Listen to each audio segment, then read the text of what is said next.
નમસ્તે વિદ્યાર્થી મિત્રો, ધોરણ 9 વિષય સામાજિક વિજ્ઞાન પ્રકરણ 16 આબોહવા વિશે ચર્ચા કરી રહ્યા છીએ આપણે. અને આજે આપણે વાત કરવાની છે મોસમી પવનોની.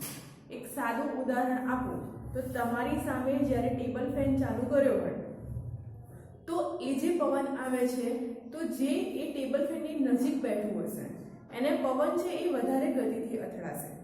જ્યારે એનાથી દૂર બેઠું હશે તેને ક્રમશઃ ઓછા ગતિથી અથડાશે.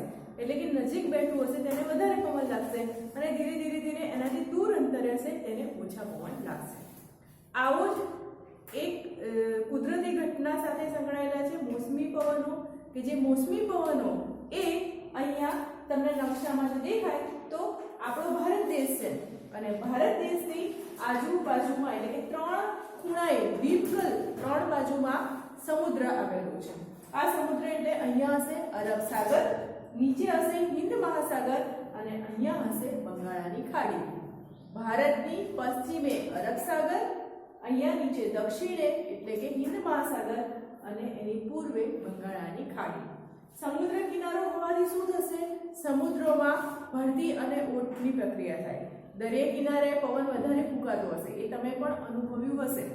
તો આ જે પવનો છે એ પવનો આ દ્વીપકલ્પ છે એટલે જ્યારે પવનો હોય એટલે બે ફાટામાં વહેંચાઈ જાય.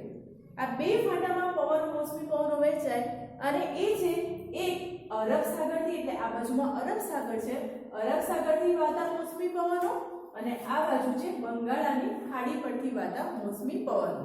આ બે મોસમી પવનોનો અભ્યાસ કરવાનો છે આપણે. હવે જો અરબ સાગર ઉપરથી એટલે કે ભારતની પશ્ચિમે અરબ સાગર ઉપરથી જ્યારે મોસમી પવનો ફૂંકાય એટલે સૌથી પહેલા આ જે એનો કિનારાનો ભાગ છે એને અસર કરે. એટલે સૌથી વધારે વરસાદ ભેજ લઈને, કારણ કે સમુદ્ર પરથી વાવે છે એટલે પાણીના લીધે આ પવનો છે એ ભેજવાળા હોય છે અને જ્યારે આ મોસમી પવનો ફૂંકાવાની શરૂઆત થાય ત્યારે જૂન મહિનામાં શરૂઆત છે એટલે કે પ્રારંભ હોય છે અને સૌથી પહેલા અહીંયાથી એ પવનો ફૂંકાશે એટલે સૌથી વધારે અહીંયા વરસાદ હશે. સૌથી પહેલા જૂનની પ્રારંભનો વરસાદ કેરાલાથી થાય એટલે કેરાલામાં એ સમયે સૌથી વધારે વરસાદ પડે. ધીમે ધીમે ધીમે આ પવનો ક્રમશઃ ઘટતા જાય. સ્વાભાવિક છે અહીંયા અંદરના પ્રદેશમાં આવતા આ પવનોમાં ભેજનું પ્રમાણ ઘટી જાય એટલે કે આટલા જે વિસ્તારો હશે એ વિસ્તારોમાં ભેજ ઓછું થશે, પવનોનું જોર પણ ઘટી જશે એટલે વરસાદ કેવો પડશે? ઓછા પ્રમાણમાં. એ જ વસ્તુ જે અરબ સાગર ઉપરથી થાય છે એ સેમ વસ્તુ બંગાળાની ખાડી પરથી થાય છે. તો બંગાળાની ખાડી નામ આપ્યું છે એ સમુદ્રનું જ નામ છે.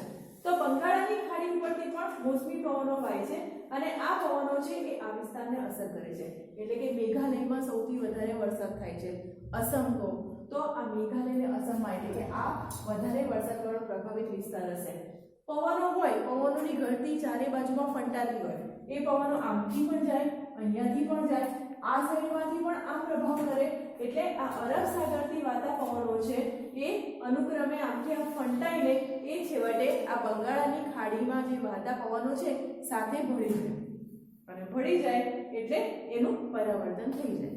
તો આ જ પ્રમાણેની ઘટનાઓ છે પવનોની કે જેના લીધે ભારતમાં વરસાદ આવે છે.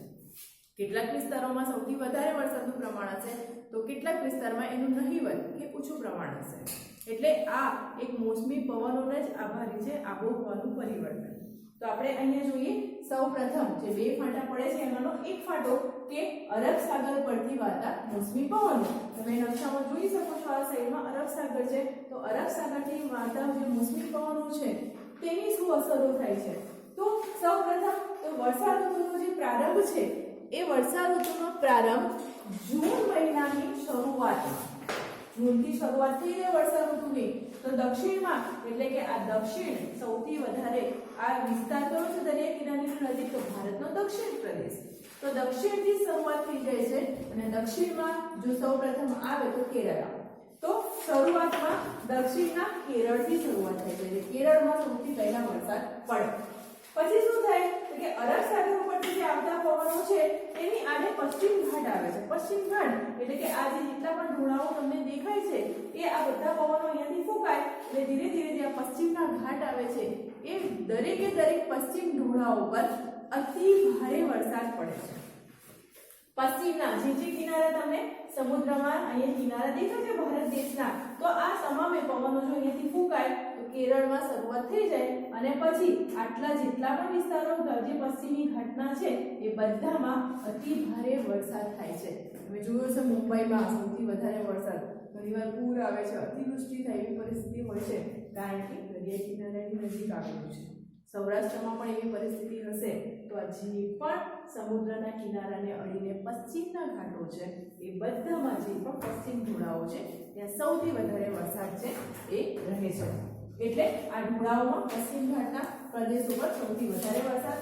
પશ્ચિમ ઘાટ છે, આ પશ્ચિમ ઘાટને ઓળખીને આ પવનો જ્યારે દ્વીપકલ્પીય ઉચ્ચ પ્રદેશ પર પહોંચે છે, પશ્ચિમ ઘાટ છે, આ પશ્ચિમ ઘાટને ઓળખીને આ જે ઉચ્ચ પ્રદેશ પર પહોંચે છે ત્યારે ભેજનું પ્રમાણ હોય છે ઘટી ગયું હોય છે. ધીરે ધીરે આ પવનો અહીંયા તો ફૂંકાય, પણ આ પવનનું જોર આમથી આમ પણ હોય, આમથી આમ પણ ફૂંકાય, આમથી આમ પણ હોય છે, એવું બંગાળની ખાડી પડતી હોય. તો જ્યારે પવનો શરૂઆતમાં અહીંયાથી ફૂંકાય છે ત્યારે ખૂબ વધારે પ્રમાણમાં ભેજ હોય છે, કારણ કે દરિયાની નજીક દરિયાના પાણીને ભેજ લઈને પણ આવતા હોય છે એટલે વધારે હોય છે. પણ જેમ જેમ આ પવનો આ દ્વીપકલ્પીય ઉચ્ચ પ્રદેશ એટલે કે મધ્યમાં જતા જાય છે ત્યારે એનું ભેજનું પ્રમાણ હોય છે એ ઘટી જાય છે, એટલે કે વરસાદનું પ્રમાણ પણ ધીરે ધીરે ઘટતું જાય છે અને વરસાદ છાયાને લીધે ઓછો વરસાદ પડે છે. ભેજ ઓછો હોય એટલે કેવું, ઘડીકમાં તડકો નીકળે અને થોડી વારમાં વરસાદ આવે. જેમ આપણે કહીએ છીએ ને કે ધૂપ છાંવનો વરસાદ, ઘણી જગ્યાએ એવું હોય કે તડકો પડતો હોય ને વરસાદ વરસતો હોય, તો આવું જ થાય છે. થોડો અંશે વરસાદ પડે છે, પાછો તડકો નીકળે છે એટલે છાયા વરસાદ તેને કહે છે. મુંબઈમાં 200 સેમી કરતાં પણ વધારે વરસાદ પડે છે, જ્યારે મુંબઈથી થોડે દૂર પુણે આવેલું છે એમાં 75 સેમી વરસાદ પડે છે. કેમ આટલો બધો તફાવત? 200 સેન્ટીમીટર એટલે સૌથી વધારે, જ્યારે પુણેમાં 7500, કારણ કે મુંબઈ છે એ આ સમુદ્રના કિનારે દરિયા કિનારે આવેલું છે. સ્વાભાવિક છે, ભેજ પણ વધારે હશે, દરિયાથી નજીક છે માટે, અને એટલે અહીંયા વધારે વરસાદ. જ્યારે એનાથી થોડે દૂર પુણે છે પણ અંદરના વિસ્તારમાં છે માટે એમાં ઓછો વરસાદ, 75 સેમી જેટલો વરસાદ નોંધાયો છે. આ પશ્ચિમી કિનારેથી ઉત્તર તરફ જતા આમ તમે જુઓ તો કેરળ આવશે, કર્ણાટક, ગોવા અને મહારાષ્ટ્ર આ પણ સમુદ્ર કિનારે જ છે, પણ ક્રમશઃ આવશે ધીરે ધીરે. એટલે પવનો જો અહીંયાથી ફૂંકાય તો અહીંયા કેરળ આવે, પછી આ જો ગોવા આવે, મુંબઈ, મહારાષ્ટ્ર, આ બધી જગ્યાએ ધીરે ધીરે પવનો છે એ મોસમી પવનો ત્યાં ફરે છે અને એના લીધે ક્રમશઃ ધીરે ધીરે વરસાદનું પ્રમાણ છે એ ઓછું થતું જાય છે. મોસમી પવનો છે એનો એક ફાંટો નર્મદાના ખીણ માર્ગે પણ જાય છે, એટલે મધ્યપ્રદેશમાં પ્રવેશ કરે છે. પવન તો બધી જ વાય, અહીંયાથી પવનની કોઈ એવી નિયમિતતા કે એક દિશામાં એનું ફૂંકાવું એવું જરૂરી નથી. એ આમથી આમ પણ ફંટાય, ગમે તે જગ્યાએ ફંટાય. એટલે આ જે પવનો છે અહીંયાથી જો વાય તો એનો એક ફાંટો અહીંયા મધ્યપ્રદેશમાં પ્રવેશ કરે છે. આ મધ્યપ્રદેશમાં પ્રવેશ કરે એટલે એ પવનોનું મધ્યપ્રદેશમાં પણ વરસાદનું આગમન લઈ આવે છે. આ ફાંટા છે એ આગળ જતા બંગાળની ખાડી પર આવતા પવનોમાં ભળી જાય છે. પવનો આમથી ફૂંકાય એટલે આમથી આમ જાય અને સામે બંગાળની ખાડી છે ત્યાં પવનો છે એ અંદર સમાઈ જાય છે, ભળી જાય છે. આ ઉપરાંત અરબ સાગરના પવનો છે એનો એક ફાંટો ગુજરાત, સૌરાષ્ટ્ર અને કચ્છ ઉપરથી પણ જાય છે અને ત્યાંથી રાજસ્થાન તરફથી જાય છે. હવે જ્યારે આ ફાંટા છે એ ધીરે ધીરે આગળ વધતા પવનો ફૂંકાય છે, આમ ફૂંકાય તો એક આ ફાંટો છે એ ગુજરાતમાં પણ આવે છે મોસમી પવનોનો. આપણા નસીબદાર છીએ કે આપણા ગુજરાતને 1600 કિમી સુધીનો દરિયા કિનારો મળેલો છે, એટલે આટલો લાંબો દરિયા કિનારાનો વિસ્તાર ધરાવીએ છીએ, એટલે આપણને પણ આ વરસાદના ભેજનો લાભ મળે છે. પરંતુ તકલીફ ત્યાં થાય છે કે ગુજરાતમાં એવો ગીચ જંગલોવાળો વિસ્તાર નથી. હવે તમે એવું સ્લોગન સાંભળ્યું હશે કે વધારે વૃક્ષો વાવો અને વધુ વરસાદ લાવો. શા માટે? જ્યારે શિયાળામાં કે ચોમાસામાં, ખાસ તો શિયાળામાં વધારે હશે, જ્યારે આખી રાત ઠંડી પડતી હશે ત્યારે સવારમાં તમે જોશો તો સૂર્યના પૂણા જ્યારે કિરણો પડે ત્યારે પાંદડા ઉપર ટપકા જેવું બાજેલું હશે, જેને આપણે ઝાકળ કહીએ. એટલે રાત્રિ દરમિયાન એ ભેજ છે એ બરફનું સ્વરૂપ, ઘન સ્વરૂપ લઈ લે અને સવારમાં સૂર્યના કિરણો પડતા એ પાણી સ્વરૂપમાં, પ્રવાહી સ્વરૂપમાં ફેરવાય. ગુજરાતમાં છે એ જંગલોનું પ્રમાણ ઓછું છે. હવે જંગલોનું પ્રમાણ ઓછું છે એટલે શું આવશે? આ પવનો છે, સ્વાભાવિક છે કે ખુલ્લા મેદાનો હોય તે પવનો વધારે ફૂંકાશે. પણ જો જંગલો વધારે હશે તો એ બધા જંગલો જંગલો પરથી પવનો પસાર થશે ત્યારે એ ભેજ છે એના પાંદડા ઉપર સંગ્રહાઈ જશે અને પરિણામે જંગલો છે વધારે વરસાદ લાવવામાં મદદ કરે. હવે ગુજરાતમાં જંગલો કે ગીચતાનું પ્રમાણ ઓછું છે અને માટે આ પવનો સીધા ફૂંકાઈ જાય છે. માટે અહીંયા ગુજરાતમાં પણ વરસાદનું પ્રમાણ છે એ ક્રમશઃ વધતા ઓછા પ્રમાણમાં ઓછું જોવા મળે છે. આની સરખામણીમાં કે કેરળા છે કે દક્ષિણનો જે ઘાટ છે એના પ્રમાણમાં ગુજરાતમાં ઓછું વરસાદનું પ્રમાણ જોવા મળે છે. એનું કારણ ફક્ત એટલું જ છે કે જંગલોની ગીચતા છે એ ઓછી છે.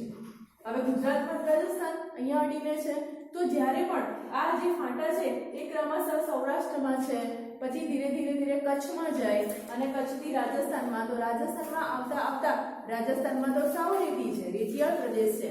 હવે રણ પ્રદેશ હોવાના કારણે શું થાય છે, આ પવનો ભેજવાળા હોય છે પણ અહીંયાથી એ સુકાઈ જાય છે અને આ સૂકા પવનો હોય છે એ છેલ્લે ભેજનું પ્રમાણ છે ઘટાડી નાખે છે. માટે અહીંયા રાજસ્થાનમાં રણ પ્રદેશમાં સૌથી ઓછો વરસાદ પડે છે. એટલે વધારે વૃક્ષો હોય તો ભેજ જળવાઈ રહે અને વરસાદનું પ્રમાણ વધારે હોય. દરિયા કિનારો છે પણ આ ફાટાઓ પડતા જાય છે અને રાજસ્થાનમાં રેતિયાળ પ્રદેશ છે, માટી વધારે પ્રમાણમાં ભેજ ના સંગ્રહી શકે એટલા જંગલો સંગ્રહે, તો જંગલોનું પ્રમાણ ઓછું હોવાથી રાજસ્થાનમાં વરસાદનું પ્રમાણ છે એ ઘટતું જાય છે. નહીવત સાવ ઓછો છે એ વરસાદ પડે છે અને રણ વિસ્તારમાં તો 10 સેમી કરતાં પણ ઓછો વરસાદ પડે છે. એટલે કે સૌથી વધારે તમે જોશો તો પાણીની તંગી હશે એ રણ પ્રદેશમાં છે એ વધારે જોવા મળશે.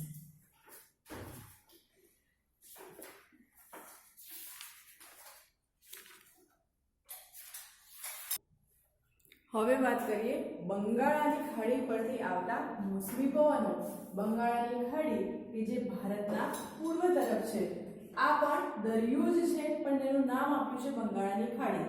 એટલે કે એમાંથી આવે છે જે પવનો એ મેઘાલય અહીંયા આવ્યું. આ મેઘાલયમાં સૌથી વધારે અસમ, તો અહીંયા સાઈડમાં સીધું જ મેઘાલય અને અસમ નજીકમાં આવે તેથી ત્યાં વધારે પ્રમાણમાં વરસાદ છે એ ત્યાં જોવા મળે છે.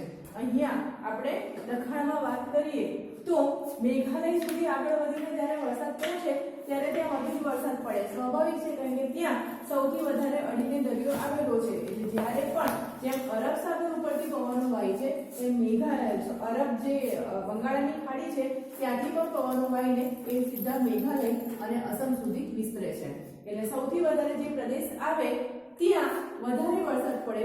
ધીરે ક્રમશઃ અંદર જતા એનું પ્રમાણ છે એ ઓછું થતું જાય. ભેજ ઘટે એટલે વરસાદ પણ ઘટે. હવે જે બંગાળાની ખાડી પરથી વાતા પવનો છે એ ખાસ કરીને ગારો, ખાસી અને જેતિયા જે ટેકરીઓ આવેલી છે પૂર્વ સાઈડમાં તેના ઢોળાવો પર અતિ ભારે વરસાદ પડે છે.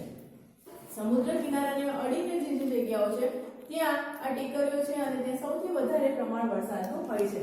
હવે શું થાય છે કે પશ્ચિમ તરફ ફંટાતા પવનો છે એ હવે દક્ષિણ અને પૂર્વ દિશા બને છે. તમે જુઓ કે આ બાજુમાં આ પશ્ચિમ છે, આ સાઈડમાં પૂર્વ છે. હવે આ જે ફંટાતા પવનો છે એ દક્ષિણ અને પૂર્વની દિશા લે છે. દક્ષિણ એટલે આ છે અને પૂર્વ એટલે આ. તો એ પવનો છે એ આ વર્તુળાકારે અર્ધવર્તુળાકારે ફંટાય છે અને એ છે એ દિશા બદલે છે. શું થાય છે જેના લીધે, તો પશ્ચિમ બંગાળ, બિહાર, પંજાબ અને હરિયાણા સુધી આ જે પવનો આમ ફંટાય, આ સાઈડના પવનો આમ ફંટાય, તો આ જે પવનો આમથી ફંટાય છે એ છે અહીંયા તો મધ્યપ્રદેશ આવી ગયો, અહીંયા પંજાબ, હરિયાણા, બિહાર પણ આ સાઈડમાં છે. એટલે આ પવનો અહીંયાથી શરૂઆત કરીને સૌથી વધારે વરસાદ લાવે તે આમ ફંટાઈને હવે બિહાર, હરિયાણા છે પંજાબ સુધી વરસાદનું પ્રમાણ છે ત્યાં જોવા મળે છે. પણ શું થાય છે, જ્યારે અહીંયા પ્રમાણ વધારે હશે એ બિહાર સુધી આવતા ક્રમશઃ ઘટતું જશે અને પંજાબ, હરિયાણા સુધી બિહારની કમ્પેરિઝનમાં એનું પ્રમાણ ઘટતું જશે. એટલે બંગાળાની ખાડીને અડીને જે પ્રદેશો છે મેઘાલય અને અસમ ત્યાં સૌથી વધારે વરસાદ જોવા મળશે. એટલે ક્રમશઃ એ બિહાર સુધી આવશે તો ઓછું થશે, પછી પાછું પંજાબ ને હરિયાણા સુધી આવશે ત્યારે તેનું પ્રમાણ છે એ ઓછું થતું જોવા મળે છે. એટલે વરસાદનું પ્રમાણ જ્યારે પહોંચે ને ત્યારે ક્રમશઃ આ વરસાદ છે એ ઘટતો જાય છે. આગળ વધતા બંગાળાની ખાડી પરથી આવતા મોસમી પવનો અને આ અરબ સાગર ઉપરથી આવતા જે પવનો છે એ પવનો શું થઈ જાય છે, ભેગા થઈ જાય છે. એટલે જ્યારે આ બે પવનો છે, એક પવનો અહીંયાથી આવે અને એક પવનો છે અહીંયાથી વાય, તો આ બંને દિશામાંથી વાતા બે ફાંટામાં જે મોસમી પવનો એટલે કે અરબ સાગર ઉપરથી વાતા પવનો છે અને આ બાજુમાં છે બંગાળાની ખાડી તરફથી વાતા પવનો, આ બંને પવનો ભેગા થઈ જાય અને આ ભેગા થઈને ફંટાય, પરિણામે શું થાય, જે હિમાલયના જેટલા ક્ષેત્રો છે ત્યાં સૌથી વધારે વરસાદ થાય અને આ પવનો છે આમ ફંટાઈ જાય, અહીંયાથી પણ પવનો આવે એટલે હિમાલય છે એ હિમાલયમાં બરફ પણ વધારે પડે, ઘણીવાર તો ચોમાસાની ઋતુમાં ત્યાં હિમવર્ષા પણ થાય એટલે કે બરફની વર્ષા, આ બરફની વર્ષા છે જોવા મળે છે. શા માટે? આ મોસમી પવનો છે કે જે સમુદ્ર કિનારેથી બંગાળાની ખાડી પર વાય છે, એટલે કે સોરી આ બાજુ બંગાળાની ખાડી પર વાય છે અને આ છે અરબ સાગર ઉપરથી વાય છે. આ બંને પવનો જ્યારે અહીંયા ભેગા થઈ જાય ફંટાઈ જાય છે એટલે હિમાલય તરફના ક્ષેત્રો છે એ બધી જગ્યાએ વરસાદ આવે છે અને પરિણામ શું આવે છે? પવનોની દિશા અને દશા બંને બદલાય અને પરિણામે જે કાશ્મીર છે એ કાશ્મીરના લેહમાં સૌથી ઓછો વરસાદ પડે છે. પવનો ફંટાઈ જાય છે ત્યાં સુધી પહોંચતા નથી એટલે જે કાશ્મીર છે સૌથી ઉપર આવી ગયો, ઉત્તર પ્રદેશ જે ઉત્તર ભારતનો ઉત્તર કિનારો, તો અહીંયાથી આ પવનો ફંટાઈ જાય, હિમાલય તરફ તો વર્ષા કરે, હિમવર્ષા આવે, કારણ કે એ બંને દિશાઓ બંને પવનો છે એ બંને પવનો એ ભેગા થઈ જાય એટલે અહીંયા ફંટાઈને ભેગા તો થાય અને અહીંયા વરસાદ કરે પણ અહીંયા સુધી પહોંચતા નથી અને માટે જે કાશ્મીરનું લેહ છે એ ભલે ઠંડો વિસ્તાર રહ્યો પણ ત્યાં વર્ષા છે કે હિમવર્ષા જેવું કંઈ પણ હોતું નથી. વરસાદ થાય છે તો પણ નહીવત એટલે કે નાના બળ ઉપર, નાના પ્રમાણમાં ઓછું પ્રમાણ હોય છે અહીંયા થવાનું. તો આ જ કારણ છે મોસમી જે પવનો છે એની ગતિ અને અવરોગતિ જે વળાંકો વાંકા ચૂકા હોય છે અને એના લીધે ભારતમાં દરેક વિસ્તારમાં સરખું પ્રમાણ હોતું નથી. કોઈક જગ્યાએ વધારે હોય છે તો કોઈક જગ્યાએ એનું ઓછું પ્રમાણ હોય છે, કોઈક જગ્યાએ એનું મર્યાદિત પ્રમાણ હોય છે કે જરૂર પૂરતો થાય. હવે આ જે છે હિમાલયમાં હિમવર્ષા થાય છે અને આ જે વર્ષા ઋતુ છે એમાં 5 થી 6 ચક્રવાતો થાય છે. ચક્રવાતો એટલે વંટોળ, ચોમાસામાં ધૂળની ડમરીઓ ઉડશે, સાથે સાથે વંટોળ પણ આવશે એટલે કે ભારતની ભૂમિમાંથી, આ ભારતની ભૂમિ છે એમાંથી 5 થી 6 ચક્રવાતો છે એ આ સમુદ્ર કિનારાઓથી ઉત્પન્ન થાય છે અને જેના પરિણામે જ વરસાદ આવે છે. એટલે મોસમી પવન અહીંયાથી જે ચક્રવાતો કે પવનની દિશા હોય અહીંયાથી આમ પણ ફંટાય, અહીંયાથી બીજો ચક્રવાત હોય અહીંયાથી પણ જાય, ત્રીજો હોય અહીંયાથી અહીંયા પણ જાય. સેમ એવી રીતે આ ચક્રવાત અહીંયાથી ઊભો થઈને આમ પણ ફંટાય, એ દિશામાં આમ પણ જાય અને એ આમ પણ જાય એટલે કે આવા ભારતની ભૂમિ પરથી 5 થી 6 ચક્રવાતો આ દુનિયા જો દરિયો છે એ દરિયામાંથી થઈને ઉત્પન્ન થઈને ભારતની ભૂમિ પર આવે છે એટલે કે આ વંટોળો પસાર થાય છે અને જેના લીધે વરસાદ પડે છે, મોસમી પવનો છે એ ફૂંકાય છે. અને એક બીજો ટોપિક છે વરસાદનો ક્રમભંગ. વરસાદનો ક્રમભંગ એટલે શું? તો તમે જોશો કે ચોમાસામાં એક ધારો વરસાદ ક્યારેય નહીં પડે. કોઈ વિસ્તારો હશે તો ત્યારે ઘણીવાર બહુ જ વધારે વરસાદ એટલે કે 4 થી 5 દિવસ સુધી સળંગ વરસાદ પડશે, પછી પાછો વરસાદ બંધ થઈ જશે અને પાછું એવું થશે કે 4-5 દિવસ કે 2-3 દિવસ કે અઠવાડિયા પછી ફરીથી પાછો વરસાદ વરસશે. એટલે કે ઘણીવાર એવું થાય છે કે સળંગ વરસાદ વરસે છે, પછી પાછો 2-3 દિવસનો બ્રેક લે છે અને ફરીથી પાછો વરસાદ શરૂ થાય છે. તો આવો વરસાદ પડી જાય, ક્યારેક એક ધારો પડે, ક્યારેક પછીના દિવસોમાં ન પડે અને પછી પાછો ફરીથી વરસાદ શરૂ થાય. તો આ રીતે જે વરસાદના ક્રમશઃ કે જે એક ધારો પડતો નથી એનો ક્રમનો ભંગ થાય છે એને કહેવાય વરસાદનો ક્રમભંગ. ટૂંકમાં વરસાદ કોઈ જગ્યાએ એક ધારો સળંગ પડતો નથી, ક્યારેક એક દિવસ 2-3 દિવસ સળંગ પડે છે, ફરી પાછો છે એ ત્યાં રોકાઈ જાય છે એટલે કે નથી પડતો અને ફરીથી પાછો એ વરસાદ પડવાનું શરૂ થઈ જાય છે. તો આને કહેવાય વરસાદનો ક્રમભંગ. મેઘાલય અને અસમ જેવા રાજ્યો છે એટલે કે બંગાળાની ખાડીને અડીને પૂર્વમાં ત્યાં સૌથી વધારે વરસાદ થાય છે, જ્યારે રણ પ્રદેશ છે રાજસ્થાનના કે જે અહીંયા ગુજરાતને અડીને આવે છે, તો આ રણ પ્રદેશો છે એના સિવાય કાશ્મીરનો જે લેહ છે આ વિસ્તારોમાં વરસાદનું પ્રમાણ ઓછું જોવા મળે છે.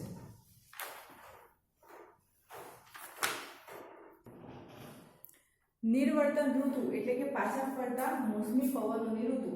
આ પરિસ્થિતિ છે ઉદ્ભવી બંને સમુદ્રના કિનારાથી કે પવનો વધારે વેગીલા બન્યા, સાથે સાથે બંને જે જળ છે એ જળમાંથી ભેજનું પ્રમાણ પણ પવનોમાં મળ્યું અને બંને જે બંગાળાની ખાડી અને અરબ સાગરથી જે વાતા પવનો છે એ ભેજની સાથે અહીંયા વરસાદ સ્વરૂપે પડે છે. આ પવનો દરિયાઈ કિનારાના વિસ્તારો પર વધારે પડે છે કે જે આ બંગાળાની ખાડીને નજીકના પ્રદેશો, એવી જ રીતે આ બાજુ અરબ સાગરની નજીકના પ્રદેશો ત્યાં વધારે છે, પણ અંદરના ભારતના વિસ્તારમાં એ પ્રદેશોનું જે વરસાદનું પ્રમાણ છે એ ઓછું જોવા મળે છે. હવે નિર્વર્તનની ઋતુઓ એટલે પાછલા ફરતા મોસમી પવનોની ઋતુઓ. શરૂઆત થઈ ગઈ, વરસાદ પડી ગયો, પણ પછી આ પવનો છે એ ફંટાઈ જાય છે, આમ ફંટાઈ જાય છે. બંગાળની ખાડી પરથી આવતા પવનો પશ્ચિમ દિશામાં ફંટાઈ જાય, એટલે ફંટાઈ જાય છે એટલે એ પવનો શું છે, પાછા ફરે છે. પાછા ફરે છે ત્યાં વરસાદની ઋતુનો એટલે કે વર્ષા ઋતુનો અંત આવે છે. એ જવા સુધીમાં એટલે કે વરસાદનું પ્રમાણ ઓછું થઈ જાય છે અને વરસાદ પછી શું આવે, ઉનાળો. તો ઉનાળાની ગરમીની શરૂઆત થઈ જાય છે. અહીંયા આપણે સમજીએ તો આ પાછા ફરતા મોસમી પવનોની ઋતુ કે જે ઓક્ટોબર થી નવેમ્બર નવરાત્રીનો સમયગાળો હોય એ દરમિયાન ક્યારેક ક્યારેક વરસાદ જવાની આરે જ હોય, ક્યારેક પડી જાય એવી પરિસ્થિતિ થાય. તો આ સમયે સૂર્યના સીધા કિરણો હવે પાછા પૃથ્વીની ધરી ઉપર આવી જાય કે પૃથ્વીની ધરી અહીંયા નકશો છે. આપણે પ્રથમ લેક્ચરમાં સૌથી પહેલા આપણે પૃથ્વીની ધરી દોરી હતી, પૃથ્વી ગોળ છે એ દોર્યું. તો એ પૃથ્વીની ધરી છે એ આખી બાજુ સૂર્યની ફરતે પ્રદક્ષિણા કરે છે. એટલે એ પૃથ્વીની ધરી છે એ સૂર્યને એટલે કે આ દક્ષિણ તરફ આ સૂર્યના સીધા કિરણો પડશે. ગોળો ફરી ગયો અને દક્ષિણનો ભાગ છે એ આમ ઊંચો થયો એટલે કે આ દક્ષિણના ભાગે સૂર્યના સીધા કિરણો અહીંયા પડશે. સૂર્યના સીધા કિરણો અહીંયા પડે એટલે લંબ પડે એટલે શું થાય, ભેજનું પ્રમાણ છે એ ઘટતું જાય. તમને એવું થાય કે દરિયામાં તો પાણીનું પ્રમાણ 24 કલાક હોય, દરિયો તો પાણીથી ભરેલો હોય અને ભેજ પણ થાય.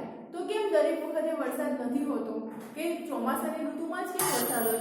ઉનાળામાં પવન તો હોય જ છે અને ઉનાળામાં પણ દરિયાનું પાણી છે તો એ તો સુકાય જ છે, પણ જ્યારે પવનોની દિશા બદલાય ત્યારે એ ભેજનું પ્રમાણ એ વરસાદ લઈને આવે. હવે જ્યારે એ પવનો છે એ પવનોની દિશા ફંટાઈ ગઈ, એ પવનો છે એકબીજામાં ક્યાંય ને ક્યાંય ભળી ગયા, ફંટાઈ ગયા, ત્યારે પરિસ્થિતિ શું થાય કે પૃથ્વીની જે પ્રદક્ષિણા કરે છે આપણો ગોળો, યાદ કરો તો એ પૃથ્વીનો ગોળો જ્યારે પ્રદક્ષિણા કરે છે એ પરિભ્રમણના લીધે આ દક્ષિણનો જે છેડો છે એ સૂર્યના સીધા એટલે કે સૂર્યના સીધા કિરણો અહીંયા પડે છે. સૂર્યના સીધા કિરણો પડે એટલે શું થાય, તાપમાન ઊંચું જાય અને ગરમીનું પ્રમાણ છે એ વધી જાય અને માટે ચોમાસાનો અંત આવી જાય એટલે કે ચોમાસું, વરસાદ બંધ થઈ જાય અને ગરમીની શરૂઆત થવાની થાય. એટલે કે દક્ષિણ છેડો છે એ સૂર્યની સામે પૃથ્વી ફરે છે અને એની સામે હવે દક્ષિણનો છેડો આવી ગયો એટલે એની સામે એટલે સૂર્યના કિરણો લંબ પડશે અને આ બાજુમાં પડશે ત્રાંસા. તો સીધા લંબ કિરણો પડશે એટલે કે ગરમીની શરૂઆત થઈ જાય છે અને શું થાય તો કે હિન્દ મહાસાગર દક્ષિણે અને હલકું દબાણ છે સર્જાય છે અને ઉત્તર તરફ ધીરે ધીરે હવાનું દબાણ છે હલકું થતું જાય છે અને સપ્ટેમ્બરના અંત સુધીમાં તો નવી દબાણની પરિસ્થિતિ સર્જાય છે. પવનો છે ભેજવાળા જતા રહ્યા, ફંટાઈ ગયા, હવે નવી, કારણ કે સૂર્યના કિરણો સીધા પડ્યા એટલે શું થયું તો ગરમીનું વધતું જશે, તાપમાન ઊંચું જશે, પ્રમાણ પણ વધતું જશે એટલે કે નવી દબાણની પરિસ્થિતિ છે એ ઊભી થાય છે અને આ પરિસ્થિતિ છે અરબ સાગર અને બંગાળની ખાડી પરથી જે વર્ષા ઋતુના ભૂમિભાગો સુધી જે અંદર પહોંચે છે એ અંદર પહોંચેલા મોસમી પવનોને નબળા પાડે છે. સૂર્યનું જે છે એ સૂર્યના કિરણો અહીંયા સીધા પડ્યા અને આ જે પવનો છે એની ગતિ છે, એનો ભેજ છે એ નબળા પડતા જાય છે અને નવી દબાણની પરિસ્થિતિ ઊભી થાય છે અને આ જે પરિસ્થિતિ છે એ અરબ સાગરથી પણ ઊભી થાય છે અને બંગાળની ખાડી પરથી ઊભી થાય છે. એટલે આ મોસમી પવનો જે ફંટાય છે એની દબાણની પરિસ્થિતિ નબળી પાડે છે કારણ કે આ પવનો હવે વાશે એ સહેજ ગરમ હશે અને એમાં ભેજનું પ્રમાણ ઓછું હશે. શા માટે? કારણ કે સૂર્યના સીધા કિરણો પડે છે એટલે ભેજ આપોઆપ ઘટી જવાનો અને આ નવું દબાણ છે એ નવું દબાણની પરિસ્થિતિ છે એ ઊભી થાય છે. એટલે શું થશે તો એટલા માટે આ જે ઋતુ છે એ કઈ તો કે ઓક્ટોબર થી નવેમ્બર સુધીની એટલે પાછા ફરતા મોસમી પવનોની ઋતુ છે ગણવામાં આવે છે. આ સમયે વર્ષા ઋતુના સ્થાને સૂક્ષ્મ અને ઠંડા પવનોની પરિસ્થિતિ ઊભી થાય છે. સૂર્યના કિરણો જ ભાગ ભજવે છે, પૃથ્વીનું પરિભ્રમણ જ ભાગ ભજવે છે અને તેના લીધે સૂર્યના લંબ કિરણો છે દક્ષિણ તરફ સીધા પડે અને તેના લીધે આ દરિયાની જે હવા તો આવશે પણ એ કેવી હશે? શુષ્ક અને ઠંડી. ઠંડી કારણ કે દરિયાથી આવશે અને ભેજ નહીં હોય, સૂકી હશે. એટલે આ શુષ્ક અને ઠંડા પવનોની પરિસ્થિતિ છે એનો પ્રારંભ થાય છે. આ સમયે આકાશ સ્વચ્છ હોય છે અને તાપમાન છે એ વધતું જાય છે. સૂર્યની કિરણો લંબ પડે છે, તાપમાન વધવાનું છે, પણ દરિયાથી ઠંડા પવનો આવે છે એટલે વાદળો છે એ જતા રહેશે અને જે આકાશ છે એ કેવું થશે? સ્વચ્છ, એકદમ નીલા રંગનું દેખાશે. અને એ જ પાછા પડતા મોસમી પવનોનું મુખ્ય લક્ષણ છે. તમને ટૂંકા પ્રશ્નમાં પૂછાય કે મોસમી પવનોનું મુખ્ય લક્ષણો કયા કયા? તો ખાસ કરીને બે લક્ષણો. એક કે એ સમયે આકાશ હોય છે એ સ્વચ્છ હોય છે અને તાપમાન હોય છે કેવું હોય છે? વધારે હોય છે. ભેજવાળી જે જમીન હોય છે કારણ કે વરસાદ છે હજી વરસી ગયો, એનો અંત આવી ગયો, પણ જમીનમાં ભેજ તો સંગ્રહાયેલો જ હોય એટલે જમીન કેવી હશે? ભેજવાળી. અને દિવસે હશે એ તાપમાન વધી જાય છે. રાત્રે શું છે તો રાત્રે કેવી હશે? ઠંડી. દિવસ લંબાતો જશે ધીરે ધીરે અને રાત્રે ખુશનુમા હશે. આપણને ઉનાળો જેવું આવે તો રાતનો ઠંડકનો અહેસાસ થશે અને આપણને એ રાત્રિ ગમશે. એટલે સમજવાનું કે ઉનાળાની શરૂઆત છે અહીંયા થઈ ગઈ. તો એ સમય આપણે કહીએ છીએ ને ભાદરવો તાપ, તો ચોમાસું, પાછું ચોમાસુનો અંત એટલે કે વરસાદ પૂરો થવાની આરે હોય અથવા તો વરસાદનો અંત આવી ગયો હોય અને એ પછીનો મહિનો શરૂઆત થાય છે. એટલે કે એ પછી જે છે ત્યાં શું થશે? વરસાદનો અંત આવી જશે અને એક નવી જ ઋતુનો પ્રારંભ થશે. એટલે દિવસે તમને ધીરે ધીરે ઉનાળાની શરૂઆત થતી ગઈ એવું લાગશે અને જે દિવસ છે એ લાંબો થશે અને એના લીધે તાપમાન છે દિવસનું એ વધી જશે. સાથે સાથે રાત્રિ કેવી હશે? ઠંડી અને સૂક્ષ્મ જે ખુશનુમા હશે કેવી હશે? અને એટલે કે ઊંચું તાપમાન અને ભેજની બંને પરિસ્થિતિ હોય છે અને જેને આપણે ભાદરવાનો તડકો એવું કહીએ છીએ ગુજરાતમાં, એવી રીતે ઓળખીએ છીએ. અને આ પરિસ્થિતિને હવામાન જે થતું છે એને ઓક્ટોબર હીટ તરીકે ઓળખવામાં આવે છે.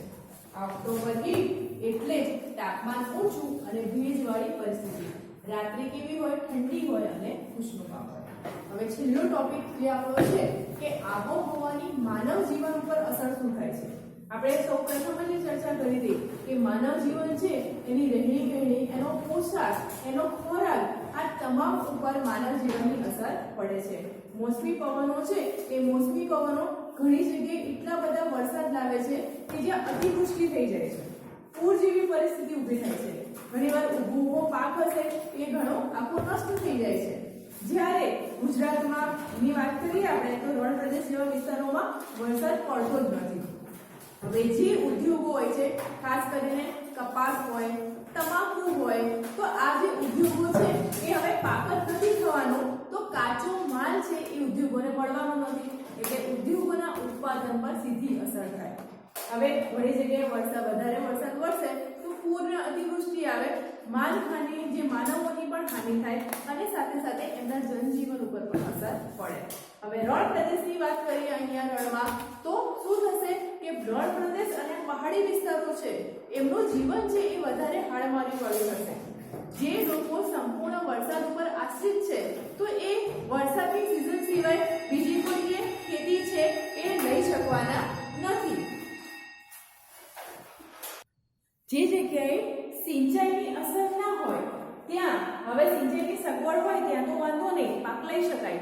પણ જે જગ્યાએ સિંચાઈની સગવડ નહીં હોય ત્યાં ફક્ત આજીવિકાનો આધાર છે, ખેડૂતનો આધાર છે એ ફક્ત વરસાદ ઉપર નિર્ભર રહેશે. એટલે કે વરસાદ પડશે ત્યારે તે ખેતી કરશે અને ઘણીવાર એવું થાય છે કે વરસાદ પર આધાર હોય એકમાત્ર સહારો અને એ સમયે જો વરસાદ ના પડે તો પાક અને બિયારણ એ બંનેને નુકસાન થાય છે અને ખેડૂતની તમામ જે મહેનત છે એ શું થાય છે? વ્યર્થ જાય છે. એટલે આ જે વરસાદ છે એ માણસની આજીવિકા પર, આખા સમગ્ર માનવ જીવન ઉપર પ્રત્યક્ષ અને સીધી અસર કરે છે. આબોહવા પણ જરૂરી છે એમાં કે એ પણ માનવ જીવન પર આવી રીતે જ અસર કરે છે, સીધી જ અસર કરે છે. કે જ્યાં અતિવૃષ્ટિ હોય છે ત્યાં પૂર જેવી પરિસ્થિતિ હોય છે, માણસોની રહેઠાણ વગરના થઈ જાય છે, એમને ખાવા માટે ખોરાક નથી મળતો.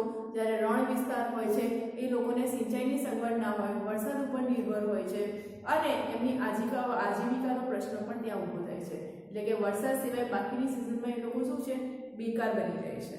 આવી ઘણી બધી પરિસ્થિતિ છે કે જે માનવ જીવન પર સીધી અસર કરે છે અને આબોહવા પણ આ સીધી માણસ જીવનના રહેણાંક, એના પોશાક, એના ખોરાક અને સમગ્ર માનવ જીવન ઉપર અસર કરે છે. આપણો પાઠ છે એ અહીંયા સમાપ્ત થાય છે. તમારે સ્વાધ્યાયના પ્રશ્નોના જવાબો છે એ તમારી નોટબુકમાં લખવાના રહેશે. Thank you.